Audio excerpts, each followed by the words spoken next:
Nama saya Stephen Octavianus Elu. Kali ini saya akan memaparkan materi, yaitu materi tentang konsultasi atau layanan konsultasi.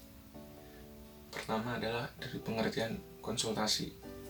Konsultasi adalah suatu proses memberi bantuan kepada klien melalui pihak ketiga. Jadi konsultasi ini dilakukan oleh konselor kepada pelanggan, yang mana pelanggan ini disebut sebagai konsulti. Dan tujuan konsulti ini berkonsultasi kepada konselor adalah untuk membantu dia adalah menangani masalah yang dialami oleh pihak ketiga. Jadi peran konsulti di sini adalah sebagai perantara antara konselor dengan pihak ketiga itu. Dan konsultasi ini juga dilakukan secara formal dan juga dilakukan dengan tatap muka antara konselor dengan konsulti. Konsultasi juga dapat dilakukan oleh 2 konsulti atau lebih, namun itu sudah harus disepakati oleh konsulti dan atas persetujuan oleh konselor juga. Lalu dari tempat dilaksanakannya itu bebas, bisa di mana saja, contohnya rumah atau sekolah, dan itu juga sudah disepakati oleh konselor dengan konsulti. Selanjutnya ada tujuan dari layanan ini ada 2. Yang pertama umum. Jadi tujuan umum adalah dimaksud untuk agar konsulti mampu untuk memahami masalah apa yang dialami oleh pihak ketiga melalui konsultasi dia dengan konselor. Karena di sini konsultasi juga berperan dalam membantu konsulti dalam memecahkan masalah pihak ketiga, karena konsulti juga bertanggung jawab atas apa yang dialami pihak ketiga. Lalu yang kedua ada tujuan khusus. Jadi tujuan khusus ini adalah diharapkan agar konsulti dapat menambah wawasan, pemahaman, dan cara bertindak. Jadi di sini konsulti sudah bisa untuk memahami apa yang dipermasalahkan oleh pihak ketiga, yang mana ini merupakan fungsi dari pemahaman. Lalu selanjutnya adalah bertindak, yang mana dia bertindak untuk menyelesaikan masalah yang dialami oleh pihak ketiga itu sendiri, yaitu masuk ke dalam fungsi pengetasan. Selanjutnya ada komponen-komponen dalam layanan konsultasi. Komponennya ada 3. Yang pertama ada konselor. Jadi konselor di sini adalah tenaga ahli yang dapat memberikan layanan-layanan pada para klien. Contohnya adalah layanan konsultasi itu sendiri. Konselor juga di sini memberikan layanan dengan keahliannya dan juga atas dari prinsip-prinsip dan asas-asas daripada konseling itu sendiri. Yang kedua ada konsulti. Konsulti di sini adalah meminta bantuan pada konselor untuk menangani masalah yang dialami oleh pihak ketiga, karena masalah yang dialami pihak ketiga merupakan tanggung jawab juga dari seorang konsulti. Yang ketiga ada pihak ketiga. Jadi pihak ketiga di sini adalah masalah yang dipersoalkan oleh konsulti, yang mana konsulti memerlukan bantuan konselor untuk membantu masalah yang dialami oleh pihak ketiga ini. Selanjutnya ada asas-asas. Asas yang pertama ada etika dasar konseling. Jadi konseling ini memiliki 3 etika dasar, yaitu kerahasiaan, kesukarelaan, dan keputusan diambil oleh klien sendiri. Yang pertama adalah kerahasiaan. Di sini adalah kerahasiaan dimaksud adalah masalah yang dialami oleh pihak ketiga dapat dirahasiakan oleh konsulti maupun konselor, supaya timbul rasa kepercayaan di antara semua pihak yang terkait. Selanjutnya dalam mengemukakan masalah yang dialami, itu juga dapat membantu berjalannya konsultasi dengan baik dan lancar karena terdapat keterbukaan. Selanjutnya dalam kesukarelaan. Di sini kesukarelaan yang mana pihak ketiga atau konsulti dengan sukarela untuk berkonsultasi kepada konselor untuk menangani masalah yang ia hadapi. Jadi tidak didasari oleh keterpaksaan. Selanjutnya, keputusan diambil oleh klien sendiri. Walaupun berkonsultasi kepada konselor, namun keputusan tetap ada di tangan konsulti, yang mana keputusan itu harus bisa dipertanggungjawabkan oleh konsulti itu sendiri. Selanjutnya, asas yang kedua adalah kemandirian. Jadi di sini konsulti dituntut untuk bersikap mandiri sebagai seorang klien, yang mana mandiri ini dimaksud adalah dalam mengambil keputusannya, dan untuk mencapai tahap-tahapan mandiri ini terdapat beberapa tahap. Yang pertama ada memahami dan menerima diri sendiri secara positif dan dinamis. Lalu yang kedua, memahami dan menerima lingkungan secara objektif, positif, dan dinamis. Lalu yang ketiga ada mengambil keputusan secara positif dan cepat dan juga tepat. Lalu yang keempat adalah mengarahkan diri sesuai dengan keputusan yang diambil. Dan yang kelima adalah mewujudkan diri sendiri sesuai dengan keputusan yang diambil. Selanjutnya ada asas-asas lain. Asas-asas lain di sini menengahkan antara asas-asas yang sebelumnya, yaitu adalah asas kegiatan, kekinian, kedinamisan, keterpaduan, kenormatifan, keahlian, dan ahli tangan kasus. Lalu ada untuk Uri Handayani. Jadi atas asas yang sudah disebutkan itu lebih terfokus kepada konsulti dan pihak ketiga dengan masalah mereka. Lalu poin selanjutnya ada pendekatan strategi dan teknik. Pendekatan dilakukan antara konsulti terhadap konselor untuk membantu pihak ketiga dalam menyelesaikan masalahnya. Dan hal ini berbeda antara konseling perorangan, yang mana pihak ketiga ini langsung menemui konselor tanpa ada perantara.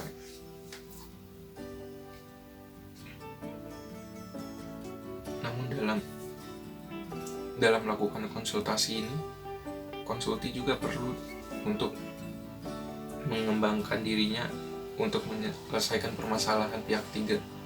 Yang harus dikembangkannya itu adalah wawasan.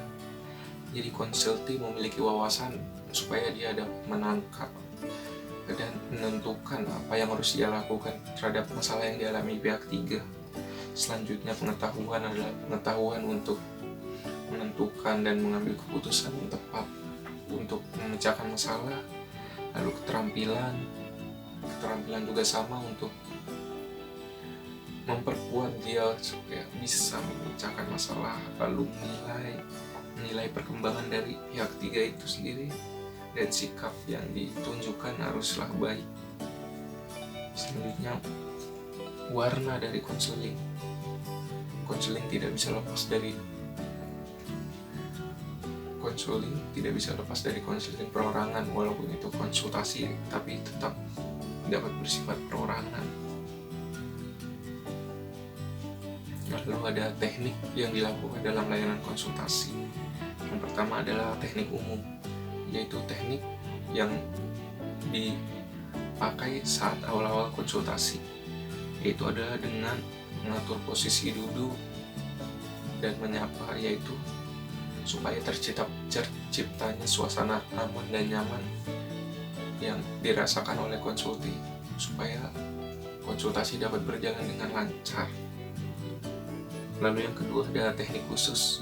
Teknik khusus ini dimaksud untuk mengubah tingkah laku konsulti, khususnya berkenaan dengan masalah yang dialami.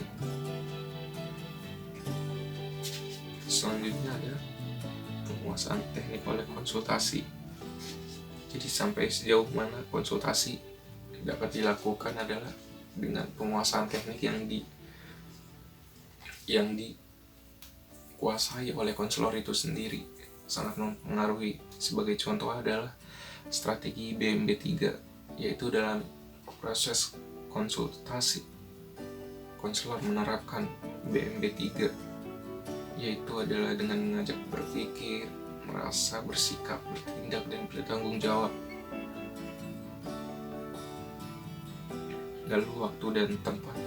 Jadi layanan ini seperti yang sudah dikatakan, waktu dan tempat bisa di mana saja dan kapan saja, namun atas persetujuan dan kesepakatan dari konsulti dengan konselor. Lalu ada keterkaitan kegiatan pendukung. Jadi dalam layanan konsultasi ini dapat juga dilakukan kegiatan pendukung. Di antaranya adalah aplikasi instrumentasi. Jadi aplikasi instrumentasi ini diperlukan untuk mendalami kondisi pribadi pihak ketiga yang masalahnya dibahas dalam konsultasi. Jadi seperti itu, di mana dalam mendalami pihak yang bermasalah pihak ketiga ini diperlukanlah aplikasi instrumentasi. Lalu yang kedua ada himpunan data. Jadi di sini untuk mengetahui masalah yang dialami oleh pihak ketiga dapat melalui himpunan data. Seperti contoh adalah data yang dihasilkan dari AUM ataupun DCM yang merupakan ada data untuk mencari masalah yang dialami oleh pihak ketiga itu. Selanjutnya ada konferensi kasus. Jadi konferensi kasus ini dia diselenggarakan oleh lembaga atau pihak yang memiliki wewenang yang tidak sama. Jadi sebagai contoh, di sekolah misalnya dapat diselenggarakan konferensi kasus di antara para guru membahas kasus siswa tertentu. Jadi terdapat perbedaan wewenang antara guru dengan siswa. Selanjutnya ada tampilan kepustakaan.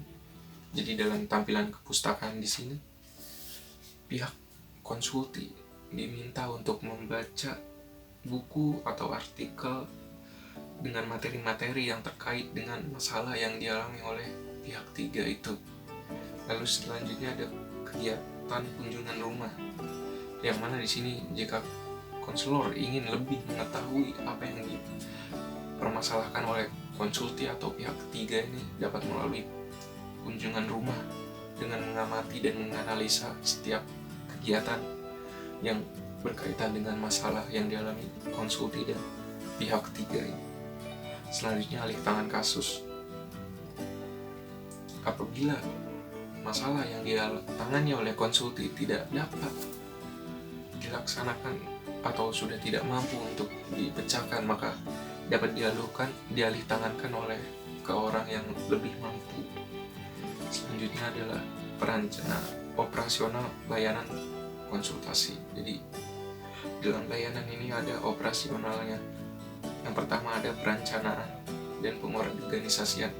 Jadi dalam layanan konsultasi ini perlu perencanaan, seperti rencana untuk bertemu, rencana untuk melakukannya kapan, di mana, nah itu perlu perencanaannya.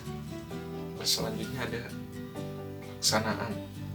Setelah direncanakan, nah baru masuk ke pelaksanaan. Jadi dalam pelaksanaan ini terjadilah layanan konsultasi, di mana kegiatan konsultasi untuk membantu konsulti.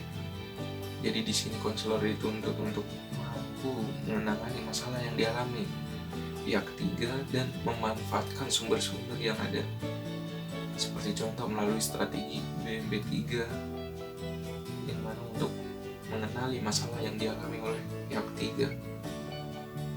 Selanjutnya ada penilaian.